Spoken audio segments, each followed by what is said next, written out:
Sagittarius, let's go ahead and jump straight into your reading.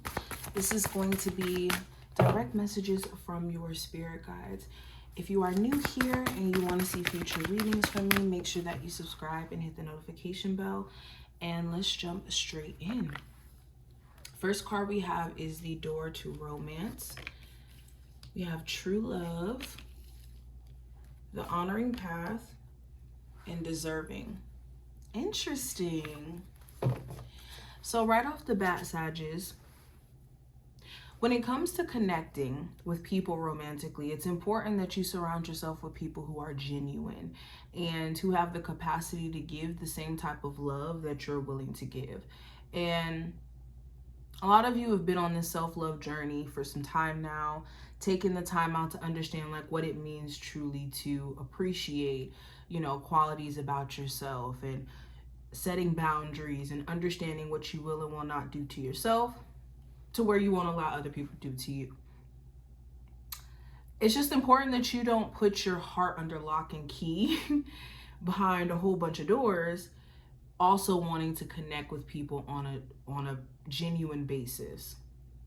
Because when we operate out of this energy, it makes it hard for other people to connect with us and for them to genuinely see us because of the fact that we aren't letting our true self out. With the honoring path and also deserving, there could be success that's definitely on its way to you. A lot of you could be seeing signs of success because of the hard work that you're putting in. Okay, you may even be in a space to where you have an idea of what you want to do that could make you very successful. Maybe you want to get into the public eye to some degree, or social media, building a business that could be really, really successful. It's important to know that you are deserving and that you can definitely do this. It's just you gotta get over your fear of success. I'm definitely getting this strong sense of some of you having a fear of success, or what that could come with. Maybe you even have people around you that make you feel like it's not possible, and you gotta tune that out. So we have protection, we also have earth, and we have karmic path.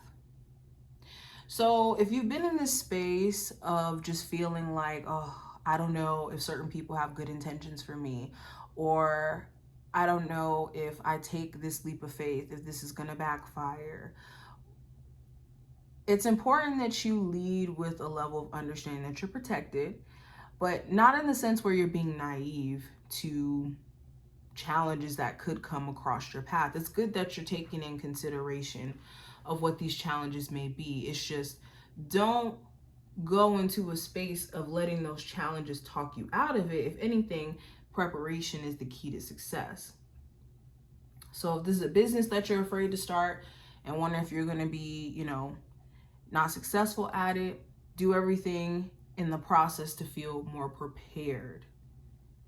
Whether that's research, whether that's connecting with people. If you're afraid within a relationship, it's important that you, again, have a strong sense of boundaries and discernment, and that's all the protection that you need. And the ability to, again, enforce those boundaries. Having the boundaries is the first step, but the ability to enforce them is really a skill. Also, Sagittarius, when it comes to being, grounded in your scheduling and your time management and how you're spending money, that's going to be really important. Okay, when it comes to your schedule, especially when it comes to not just working, but taking care of your physical self after work, health-wise, making sure you're doing that self-care. Now with karmic path, so karma is not a bad thing. Karma is just causality, cause and effect in our lives. So there is a level of things playing out right now based off of the last 2-3 years, certain, actions or moves that you've been making. So this, if you do feel like you want a shift in energy for things to be better, create the good karma, or create the karma where things align the way that you want it to.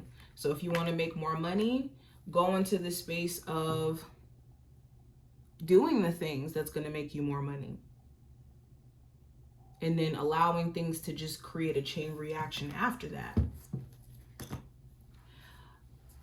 All right, let's go deeper. So the next two cards we have is the Gentle Gardener and also Rock Bottom. So the Gentle Gardener is a card where we need to remember that we're the co-creator of our situation. The Gentle Gardener is visiting you at this time in your life to remind you that your thoughts, feelings, and beliefs create the reality you experience. She's the embodiment of the energy within you that is sent out in the field of co-creation and ensures that all that you are is reflected in the world of form. Are you aware of your thoughts? What are their quality? Believe in limitless possibility and you will see miracles unfold. Okay, and then the Rock Bottom card. So this card comes up when we experience certain challenges and we could feel like we're at our lowest. But at this time period, we're supposed to transcend this and know that the only way we can go is up, literally from this point. So if you do feel low in energy, it's a time where surrendering to change and going into a space of acceptance for how things are is how we move forward. Okay, it says, as difficult as it may be to accept, it seems that you've reached a point where you can go no further in the same manner in which you've been doing things. Perhaps you hit a if I could say the word, proverbial brick wall, or experience a deep sense of loss and don't know where to turn. The old way of doing things must be discarded fully in order to move onward and upward. A new direction, a new strategy is called for now. So this is a time where we want to transcend doing things in a redundant fashion as well. We want to pay attention to any areas in our life, whether it's finances, if we're noticing that things aren't changing around finances. Are we managing our money in a way where we're not aware of how we're spending? We're not aware of what's coming in. We're not aware of, what we can cut back on. Okay? Are we at a point to where emotionally we feel at our lowest? Are there certain things that we're not doing to change that? And we got to make a conscious effort to do things differently is what the message is. Especially if you want to get from this point. But this is what I see. I hope that this was helpful and to give you insight, and I will talk to you in the next one.